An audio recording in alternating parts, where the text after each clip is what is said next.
Je nous invite directement à prendre nos Bibles où nous allons lire Actes des Apôtres, chapitre 1er. Nous lirons le 3e verset jusqu'au 8e. Actes des Apôtres, chapitre 1er, le 3e au 8e verset. Nous allons conduire la lecture. Après qu'il eut souffert, il leur apparut vivant et leur a donné plusieurs preuves, se montra et pendant 40 jours et parla des choses qui concernent le royaume de Dieu. Comme il se trouvait avec eux, il leur recommanda de ne pas s'éloigner de Jérusalem, mais d'attendre ce que le Père avait promis. Ce que je vous ai annoncé, leur dit-il, car j'ai à baptiser d'eau, mais vous, dans peu de jours, vous serez baptisés du Saint-Esprit. Alors les apôtres réunis lui demandèrent, Seigneur, est-ce à ce temps que tu rétabliras le royaume d'Israël? Il leur répondit, ce n'est pas à vous de connaître l'état ou le moment que le Père a fixé de sa propre autorité. Mais vous recevez une puissance, le Saint-Esprit survenant sur vous, et vous serez mes témoins à Jérusalem, dans toute la Judée, dans la Samarie et jusqu'aux extrémités de la terre. Amen. Ce matin, il a pris au Seigneur de parler des thèmes intitulés « Les revêtements de la puissance pour témoigner ». Les revêtements de la puissance pour témoigner. Je répète encore, le thème de ce jour, c'est le revêtement de la puissance pour témoigner. Ce mois de juin, dans le sillage chrétien, dans le monde chrétien, c'est un mois de la Pentecôte. Où ce dimanche vient ouvrir le mois de la Pentecôte, que nous allons célébrer le jour de la Pentecôte ce dimanche, où nous allons célébrer le jour où il a pris au Seigneur d'accomplir sa promesse en envoyant son Saint-Esprit sur cette terre. Une des choses que vous devez comprendre, si le Saint-Esprit, dans l'ancienne alliance, le Saint-Esprit demeurait sur des personnes particulières. Le Saint-Esprit n'était pas donné à tout le monde. Mais le jour de la Pentecôte, ce jour-là, hommes et femmes, enfants comme vieux, tous ont été saisis par le Saint-Esprit parce que c'était un jour qui inaugurait une nouvelle alliance. C'est aussi un jour qui inaugurait une nouvelle ère qui venait de s'ouvrir dans l'humanité. Alors, à part là, du Saint-Esprit, pendant ce 6e mois, ce mois de juin, nous avons jugé mieux de parler des actes des apôtres. Ce livre qui est riche, qui parle plus de la personne du Saint-Esprit, qui agit et qui fait des actions à travers les disciples. Actes des apôtres, ce livre que les uns commencent à appeler acte du Saint-Esprit. Ils ont raison parce que c'était le Saint-Esprit qui était l'acteur. C'était Jésus-Christ qui était en action à travers ses disciples. Et si vous êtes un bon lecteur, une bonne lectrice de la Bible, vous allez constater que tout au long de ce livre, le Saint-Esprit occupe un rôle principal. C'est lui qui remplit, il est celui qui équipe, il est celui qui fortifie, il est celui qui dirige l'action des apôtres. À ce jour, nous parlons de ce livre, Actes des apôtres, que Luc a écrit. Écoutez ce que Luc écrit au verset 3, en disant, après qu'il eut souffert, il apparut vivant et leur donna plusieurs preuves. Bien-aimés, ce contexte des Actes des apôtres, chapitre 1er, ça veut nous parler de Jésus qui n'est plus dans les tombeaux, mais qu'il est vivant. il n'a pas allé directement dans le ciel. Il a voulu se montrer auprès des cieux. Luc dit, pendant 40 jours, Jésus-Christ leur a parlé. Jésus-Christ leur a encore enseigné pendant ces 40 jours. Et le verset continue en leur disant, il leur donna plusieurs preuves. Jésus n'était pas ressuscité pour aller directement au ciel. Il a voulu se montrer auprès de ses disciples. Et c'est par après qu'il va monter au ciel. Cette façon de se montrer aux disciples, c'est une preuve qu'il n'est pas dans le tombeau. Bien que son corps n'a pas été volé, comme les gens ont dit dans Matthieu chapitre 28, en disant, vous parlerez que les gens sont venus voler son corps. Mais le corps n'a pas été volé, il a été ressuscité et il est vivant au milieu des cieux. C'est pourquoi il se montre auprès de Dieu. Le verset 4, ça nous parle. Comme il se trouva avec eux, il leur recommanda de ne pas s'éloigner de Jérusalem. Christ a ressuscité. Il recommanda à ses disciples de ne pas s'éloigner de Jérusalem. Tu vas te dire pourquoi Christ n'a pas permis à ce que ses disciples de se disperser directement. Il y a un mais d'attendre ce que le Père avait promis, ce que je vous ai annoncé, leur dit-il. Le verset 5, car Jean a baptisé d'eau, mais vous, d'après des jours, vous serez baptisés du Saint-Esprit. En lisant ce passage, ça fait directement référence à Luc chapitre 24. Une des choses que vous pouvez constater en Actes des Apôtres chapitre 1er, c'est comme si c'était une suite logique de Luc chapitre 24, parce que ce sont des livres qui ont été écrits par un même auteur. Essayons de lire Luc 24, le verset 49 pour appuyer ce que nous venons de lire en Actes des Apôtres chapitre 1er. Luc 24. Nous allons lire le verset 49. Il est écrit ce qui suit. Et voici, j'enverrai sur vous ce que mon Père a promis.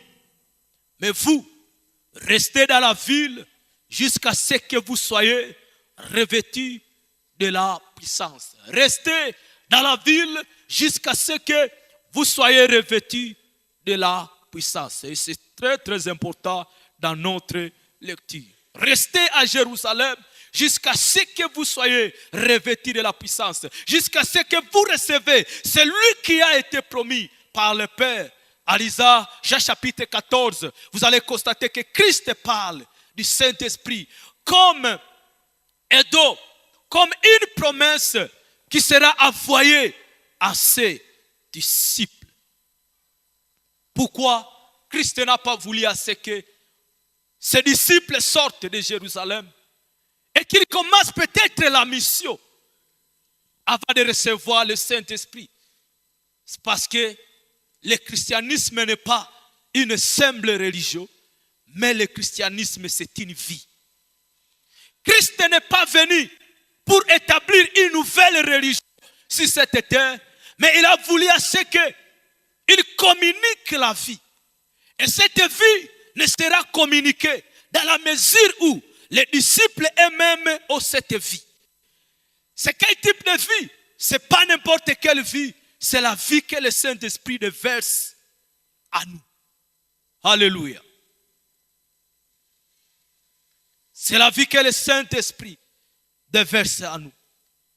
Ces disciples qui devaient rendre ministère, ils ont été recommandés de ne pas quitter à Jérusalem avant d'être revêtus de la puissance. De ne pas quitter cette ville avant de recevoir celui qui agit, celui qui donne le ministère, C'est lui qui équipe, c'est lui qui fortifie, c'est lui qui doit diriger leurs actions, qui est le Saint-Esprit. On les a dit, vous devez rester là-bas. Alléluia. Et si j'aimerais dire à quelqu'un ce matin, pour être disciple de Christ, pour marcher avec Christ, rassurez-vous au début que vous avez reçu le Saint-Esprit. Rassurez-vous au début que vous avez reçu le Saint-Esprit. Pour entrer au ministère, rassurez-vous que vous avez le Saint-Esprit à vous. Sans le Saint-Esprit, il n'y a pas de ministère. Sans le Saint-Esprit, il n'y a pas de vie chrétienne.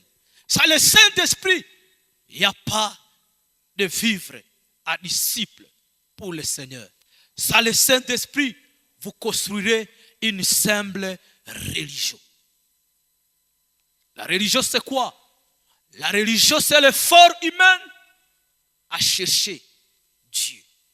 Au contraire, le christianisme nous amène dans une vie où c'est Dieu qui est venu auprès de nous. Il marche avec nous et il produit à nous, comme nous dit Philippiens chapitre 2, le vouloir et le faire.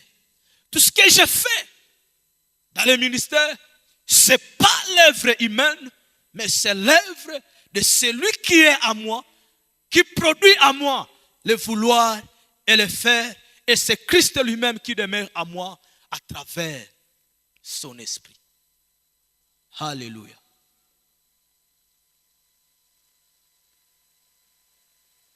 On ajoute, car Jean a baptisé d'eau, mais vous, d'après des jours, vous serez baptisés du Saint-Esprit. Le baptême de Jacques est un baptême de repentance. Quelqu'un se répand, et puis après on l'amène directement dans l'eau. Comme preuve, signe de sa repentance. Mais Christ ne va pas seulement baptiser d'eau, mais il vous sera baptisé. Vous serez baptisés par le Saint-Esprit. Christ ne baptise pas d'eau seulement. Christ, il est celui qui nous baptise de son Esprit Saint. Ou lorsque tu viens à Christ, c'est comme si tu descends complètement. Tu te trouves être enfoncé profondément, être englouti dans sa vie que Christ lui-même te donne. Alléluia. À continuer avec la lecture, les apôtres voulaient dérouter Jésus-Christ dans ce speech. Voyez le verset 6. Les apôtres réunis lui demandaient, Seigneur, est-ce à cet temps que tu rétabliras le royaume d'Israël? Y a-t-il quelle logique là-bas? On leur parle du Saint-Esprit, mais ils parlent de leur nation. C'est ça l'humain. Des fois, il a des questions qu'il veut toujours demander au Seigneur. Et le verset 7, Jésus-Christ lui répondit, ce n'est pas à vous de connaître l'état ou le moment que le Père a fixé de sa propre autorité. Ce n'est pas à vous de connaître ce moment. Ce n'est pas à vous d'établir cet état-là que le Père lui-même va établir pour rétablir son royaume d'Israël. Le verset 8, Jésus continua, mais vous recevez une puissance. Les commentateurs de la Bible disent que le verset 8 des Actes des Apôtres chapitre 1er, c'est la clé d'interprétation de tous les livres d'Actes des Apôtres. Si vous voulez comprendre Actes des Apôtres, le verset 8, c'est ce qui ouvre ces livres afin de mieux les comprendre. Mais vous recevrez une puissance. Il y a une virgule. Vous recevez une puissance. Jésus sachant que son heure était arrivée et que son ministère devait continuer avec les disciples. Il a dit, vous recevez une puissance. Tout le monde a besoin de la puissance. Personne ne veut marcher dans la faiblesse. Personne ne veut marcher dans la faiblesse. Tout le monde veut être puissant.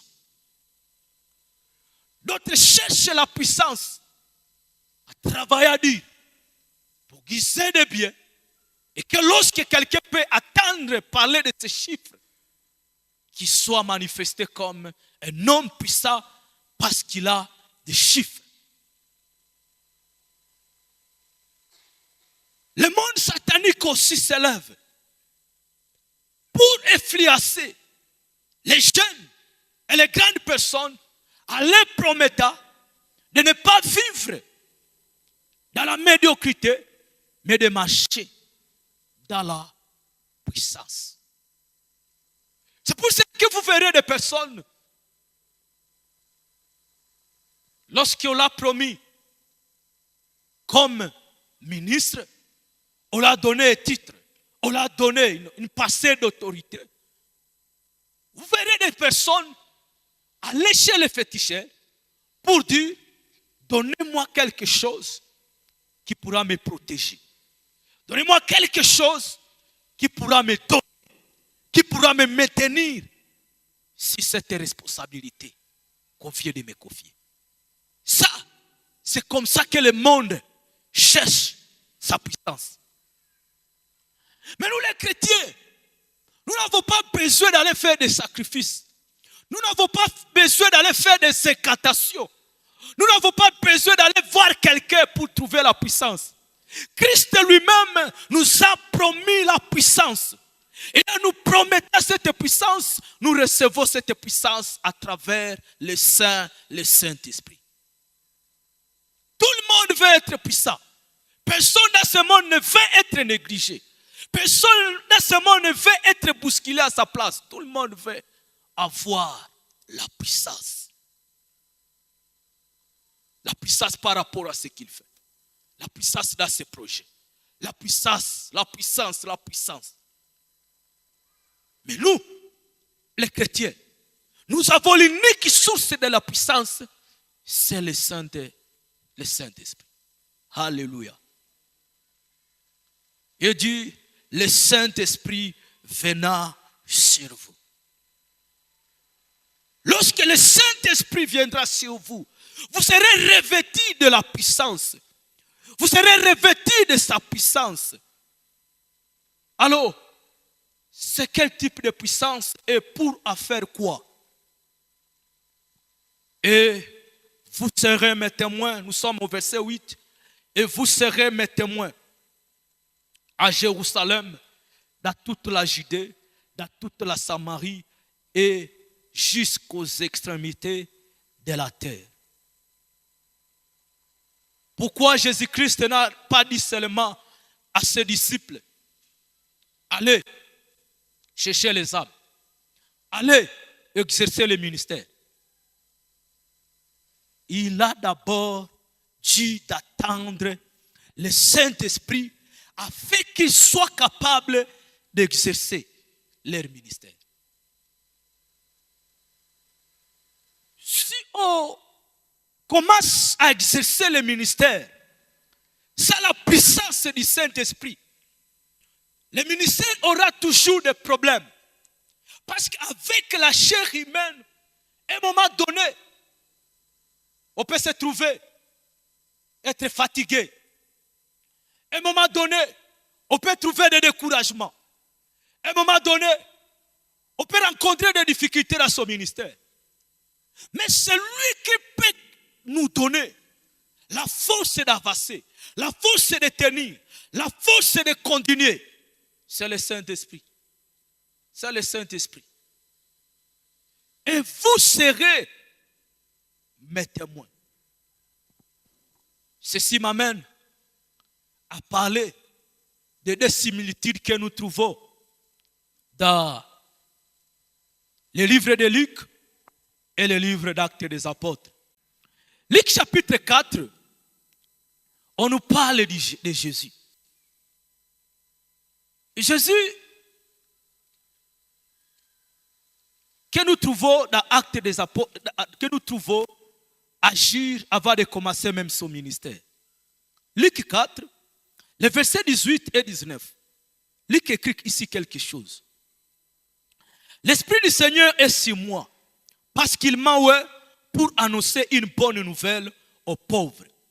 Il m'a envoyé pour guérir ceux qui ont le cœur brisé, pour proclamer aux captifs la délivrance. Amen. Alléluia.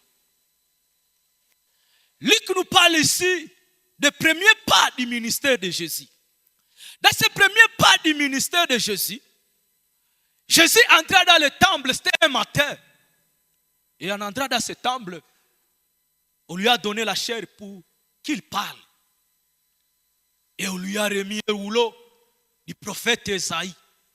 En lui remettant ce rouleau du prophète Esaïe, il était écrit: l'Esprit du Seigneur est sur moi. L'Esprit du Seigneur est sur moi. Car il m'a oint pour annoncer la bonne nouvelle aux pauvres.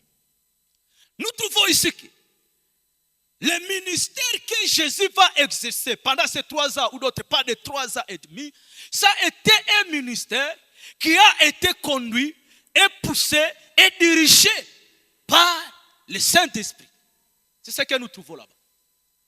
C'est un ministère qui a été conduit et dirigé par le Saint-Esprit.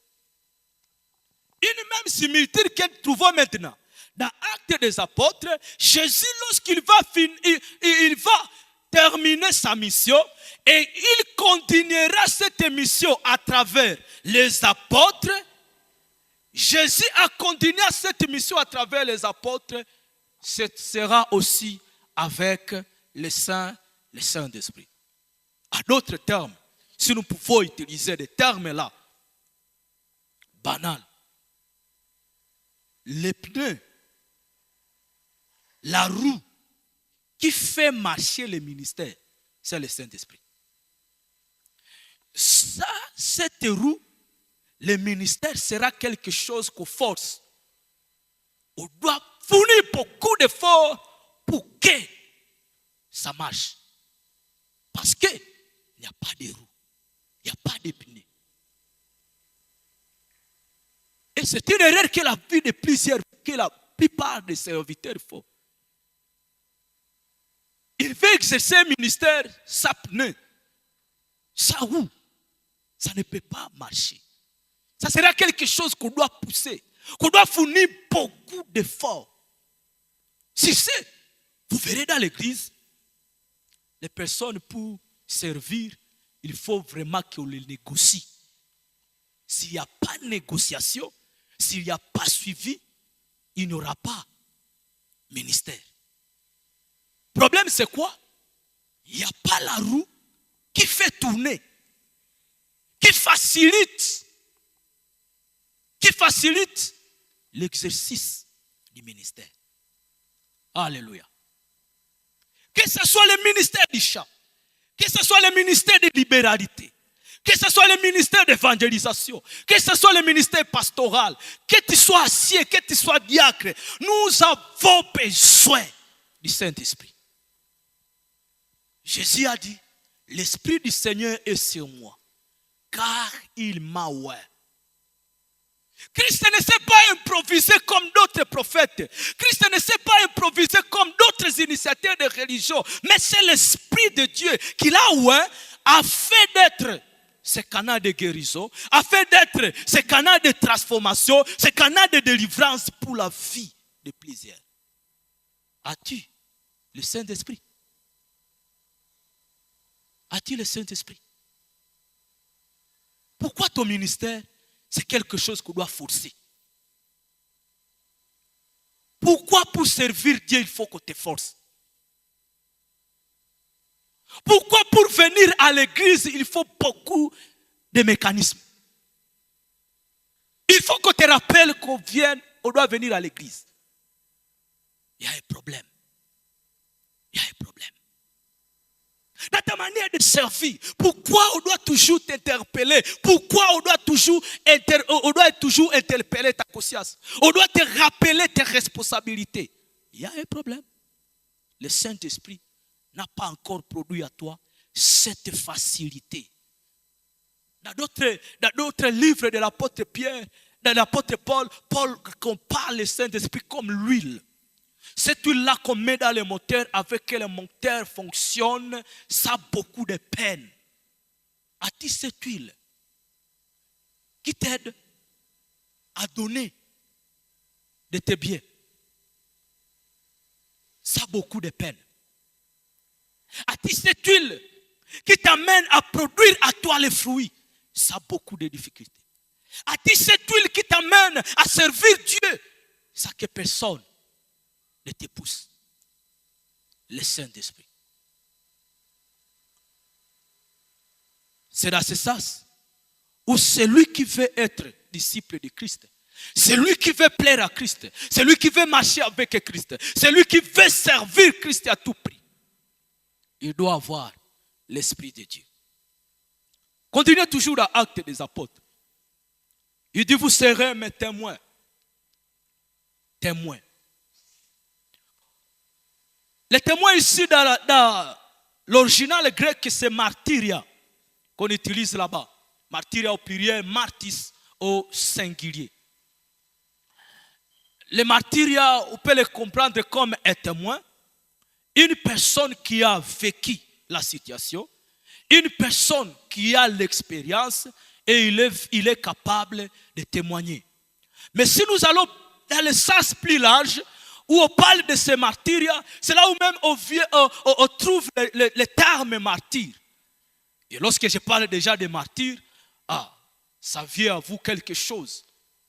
Un martyr, c'est une personne qui est prête à défendre une cause, même jusqu'au sacrifice de sa vie. N'est-ce pas? Un martyr, c'est quelqu'un qui est capable de défendre une cause, ou une idéologie, ou une passé, jusqu'au même au sacrifice de sa vie. Donc, il a une passé, il a une idéologie, il est capable d'aller avec cette idéologie, cette passé, il est capable de témoigner de ce qu'il croit, il est capable de parler de ce qu'il croit, même jusqu'au sacrifice de sa vie. C'est le terme qu'on utilise là-bas en grec, martyria. Et ça, c'est profond. Ce n'est pas léger qu'on puisse le croire. Alors, Christ en appelant ses disciples à être des témoins, vous allez constater que les disciples, ils ont, dans leur prédication, parlé de ce que Jésus a fait dans leur vie. Et il était capable de défendre, de faire l'apologie de Christ jusqu'au sacrifice de leur sang. Pour eux, mourir pour Christ, c'était un privilège. Pour eux, être persécuté pour Christ, c'était une joie pour eux. Ce n'est pas comme dans notre monde. Lorsque quelqu'un est persécuté et rejeté à cause de Christ, il sait ça comme s'il a perdu quelque chose. Mon frère, tu n'as pas perdu quelque chose. Tu as quelque chose, tu as quelqu'un de plus précieux que le monde n'a pas. Alléluia. Vous serez mes témoins. On témoigne de qui? On témoigne de la personne de Christ. Lorsque nous prêchons, lorsque nous évangélisons, on n'évangélise pas le nom des pasteurs. On n'évangélise pas le nom de nos propres congrégations. Mais nous évangélisons, nous parlons de la personne de Christ parce qu'il a dit, vous serez mes témoins. Un témoin doit être quelqu'un qui a l'expérience de celui qui témoigne. Un témoin doit être quelqu'un qui connaît bien celui qui témoigne. Parce que s'il ne le connaît pas bien, s'il n'a pas l'expérience personnelle avec celui qu'il témoigne, ce témoignage risque d'être faussé. Alléluia. Témoignage. On témoigne de quoi? On témoigne de ce que Christ a fait dans notre vie. Est-ce que tu peux demander à ton prochain, as-tu les témoignages?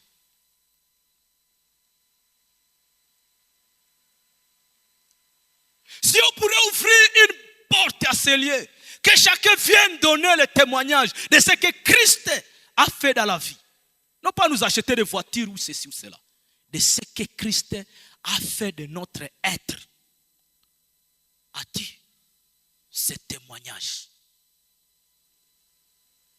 L'évangélisation a beaucoup de problèmes actuellement parce que nos églises sont remplies de personnes qui eux-mêmes n'ont jamais fait l'expérience personnelle avec Christ. Oh, la logique est que on donne ce qu'on a. Comment on donnera ce qu'on n'a pas? Sinon, on sera un menteur. Alléluia. Pourquoi l'évangélisation est un sérieux problème? Où l'église doit être poussée. L'église doit être enseignée 3 semaines pour que ça commence l'évangélisation. La plupart d'entre nous n'ont pas l'expérience personnelle avec Christ. Ils n'ont pas ce témoignage qu'il faut amener. Parce que la première prédication que nous amenons dans le monde, ce n'est pas ce que le ciel est. Ce n'est pas ce que, comment est-ce que Christ agit. On parle de Christ, ce que Christ a fait dans nos vies. Qu'est-ce que Christ a fait dans ta vie? Alléluia. Vous serez mes témoins.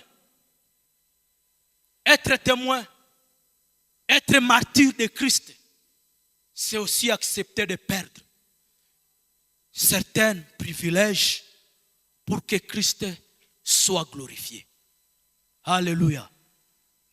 Tu acceptes que tu perds à gauche, mais Christ est glorifié à cause de ta vie.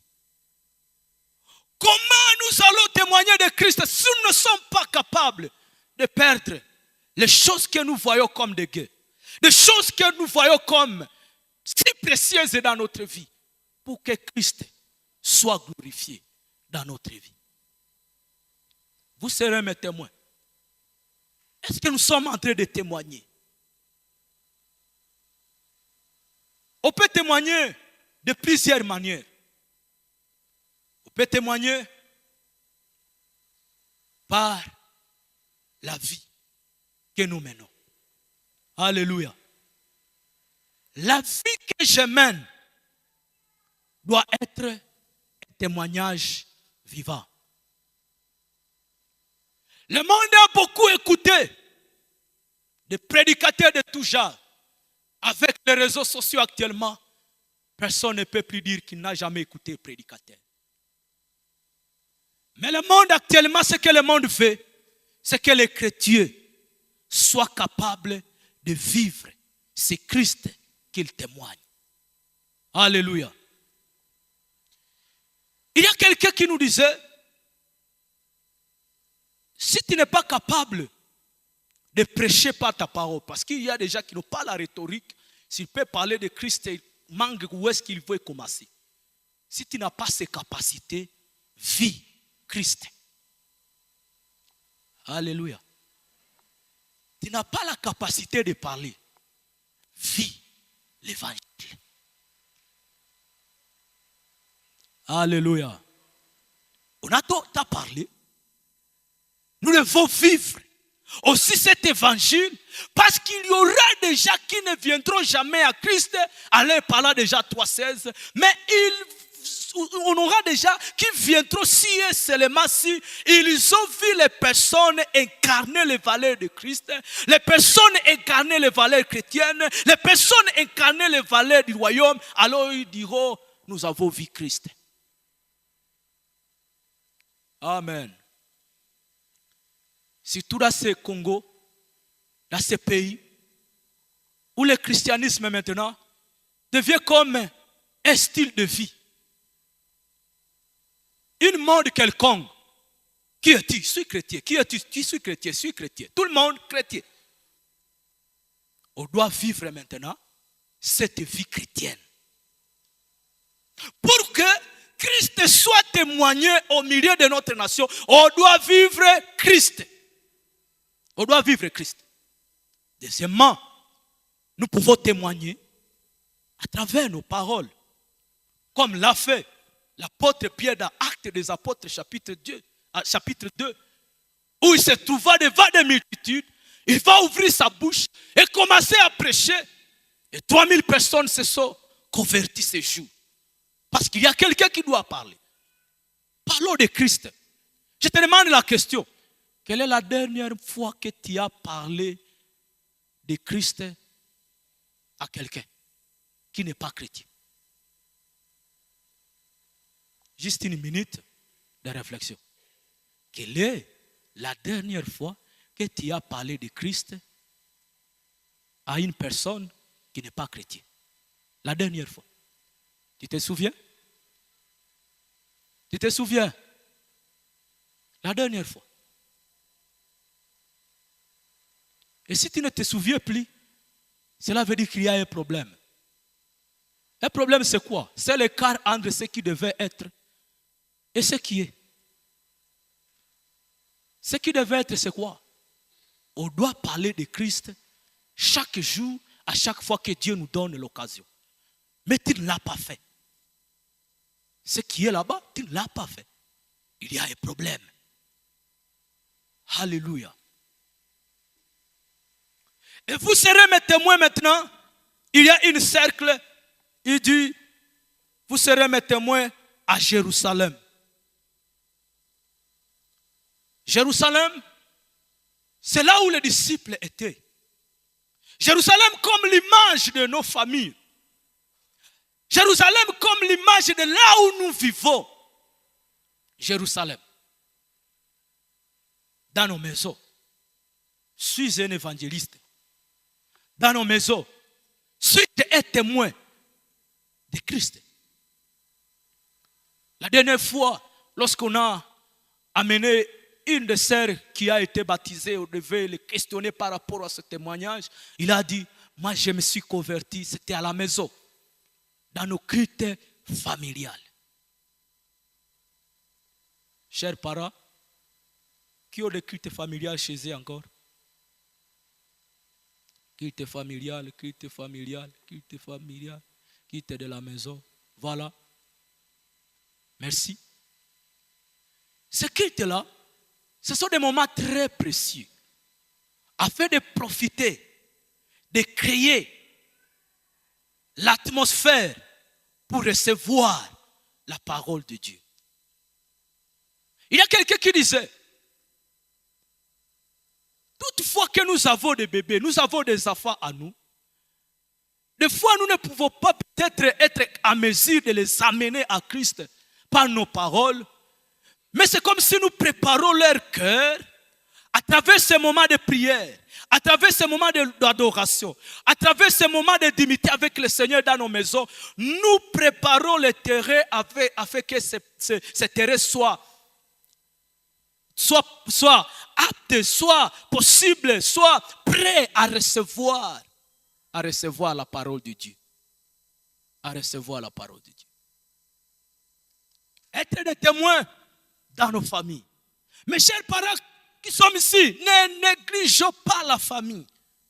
La famille, c'est le premier cercle où le Seigneur veut nous appeler à être des témoins de Christ. À être des témoins de Christ. Mais quel est le témoignage que j'ai chez moi? Suis-je un mari difficile?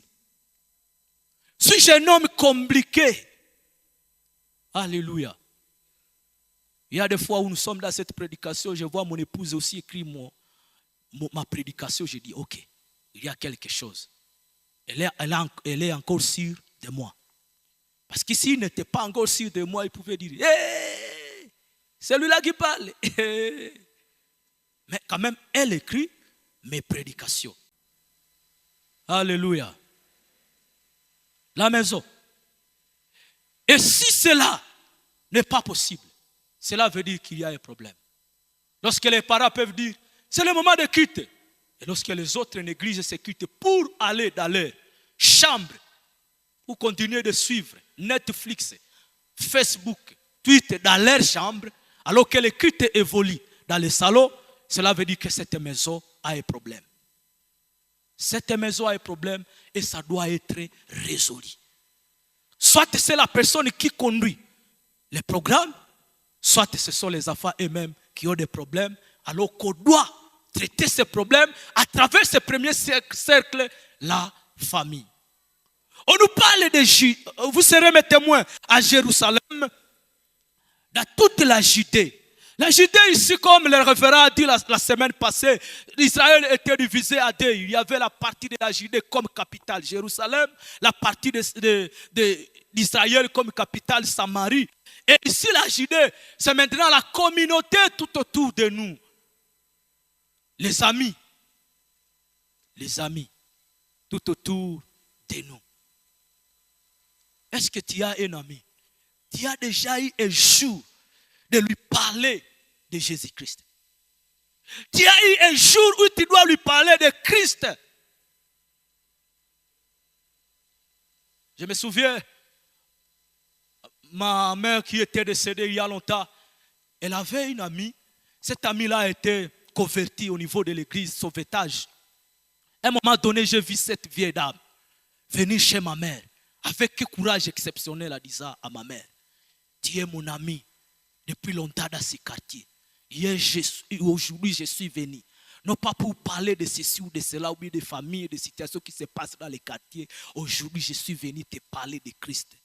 Parce que pour moi, ça sera une honte. Ça sera quelque chose d'horrible. Ça sera quelque chose qui ne me donnera jamais la joie. Lorsque j'arriverai au ciel et que je vais te manquer au ciel. Elle est venue avec ce courage-là. Une vieille dame de 70 ans. Venez parler à ma mère. C'est ce que nous voulons dans cette génération. Où tu as des amis. Tu as des amis sur Facebook. Parlez-leur de Jésus. Alléluia. Tu as des amis sur TikTok. Parlez-leur de Jésus. Ne leur montre pas tes cadres. Tu fais une photo. Et puis alors, nous allons faire ça avec quoi? Qu'est-ce que nous ferons avec? Tu leur montres des visages. Nous ferons avec des visages quoi? Tu leur montres des maisons. Nous allons faire avec tes maisons quoi? Parler de Jésus dans des réseaux sociaux. Parler de Jésus. C'est une porte que l'Éternel nous a ouverte afin d'être des témoins, de leur parler. Tu as des amis, 2000 amis sur Facebook. Dites gloire à Dieu. Aujourd'hui, tu écris. Si vous ne vous répandez pas, vous allez finir en affaire. Le message aura déjà passé. Même s'il ne vaut pas mentionner j'aime, le message sera déjà reçu. Alléluia. Parlons à nos amis de Jésus. Parlons de Jésus à nos amis. On parle du 3e siècle. Maintenant, le 3e siècle, c'est la société. À part les amis, nous entrons maintenant dans la société. Comme lundi, demain c'est lundi, nous entrons dans la société. Nous entrons dans la communauté bibolaise. Nous allons rencontrer des hommes, des femmes, des frères et sœurs. Nous allons les rencontrer. Alors, les personnes là que le Seigneur va mettre en contact sur notre chemin. Nous parlons seulement business. Nous parlons seulement projet. Nous parlons seulement voyage. Sache bien que les voyages, les business, les projets cesseront. Mais celui qui a cru au Seigneur Jésus, il vivra éternellement. Amen. Les dollars cesseront. Il y aura un moment où toutes les activités cesseront. Mais cette personne te remerciera plus si tu l'as un jour parlé de Christ et que si un jour vous vous rencontrez au ciel et puis tu le dis, il te dit à cause de toi, je me retrouve au ciel. Amen. On nous parlait de la Judée, on nous parlait de la Samarie. La Samarie à l'époque, c'était une ville. Les Samaritains et les Juifs ne s'attendaient même pas. Il y avait un conflit permanent.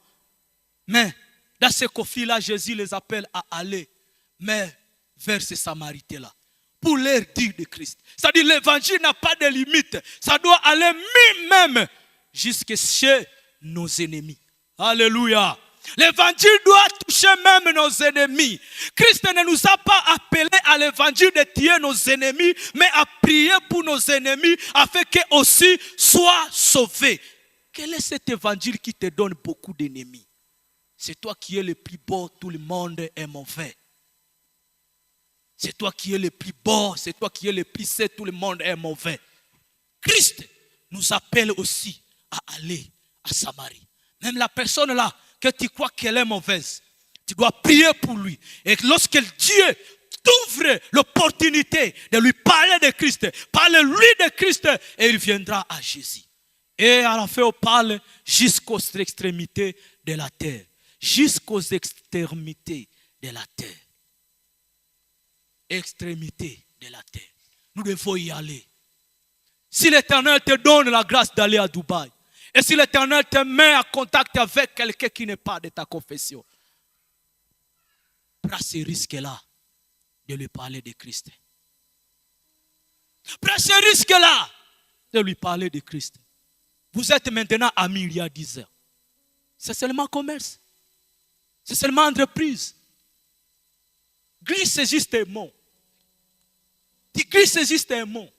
Et puis à la prochaine occasion, tu glisses un mot. À la prochaine occasion, tu glisses un mot. Et puis ce mot, la parole nous dit, la foi vient de ce qu'on attend. Et ce qu'on attend vient de la parole de Christ. Amen. Chaque parole que nous pouvons prononcer dans le but d'évangéliser, cette parole, c'est comme une semence. Elle ne restera pas comme ça. Elle produira toujours des effets. Si ce n'est pas aujourd'hui, des années. Il y a des gens qui sont sauvés aujourd'hui. Non pas ils sont sauvés par cette prédication, mais il y a quelqu'un déjà qui les a parlé. Il les a parlé. Il a préparé leur cœur. Il a préparé leur cœur avec une parole, 2 paroles, 3 paroles, avec des actions qui ont préparé ce cœur. Et lorsque quelqu'un maintenant se lève en disant, aujourd'hui, je dois donner ma vie à Jésus-Christ. Il y a quelqu'un qui a contribué au salut de ses bien-aimés. Nous avons besoin de cette puissance. Comment est-ce que nous le ferons? Nous sommes très fragiles. Dans la plupart des fois, lorsque nous sommes en train de parler, de témoigner ici, il y a les autres qui disent, j'aime ça comme si ridicule. J'aime ça comme si, non, ça n'est pas quelque chose de bien. Mais le Saint-Esprit, c'est celui qui te donnera cette puissance de témoigner. Lorsque tu es en train de vivre cette vie chrétienne, de haut et de bas, tu tombes, tu te relèves, tu tombes, tu te relèves. Ça, c'est un problème de manque du Saint-Esprit. Tu n'as pas la puissance. Si tu avais la puissance, tu te relèves, tu avances jusqu'au bout. Il n'y a pas question de tomber et de se relever. Tomber et de se relever. Cela veut dire qu'il y a un problème. Oh, tu as besoin de la puissance. La puissance qui est capable, qui te donnera la possibilité de dire, ici non, ça ne colle pas avec mes valeurs chrétiennes. Ici, non, ça ne colle pas à mon identité. Ici, ça ne colle pas. La puissance. Tu es misérable devant la tentation. Petite tentation, tu es par terre. Petite tentation par terre. Même la tentation que les autres ont déjà vécue, tu es toujours par terre. Même l'alcool, tu es toujours par terre. Alcool, au 21e siècle, tu es toujours par terre. Il y a un problème, mon frère. Il y a un problème, ma soeur. Il y a un problème. Tu as besoin de la puissance. Tu as besoin de cette puissance du Saint-Esprit pour être ce témoin, pour aller témoigner. Nous allons incliner nos têtes dans la prière.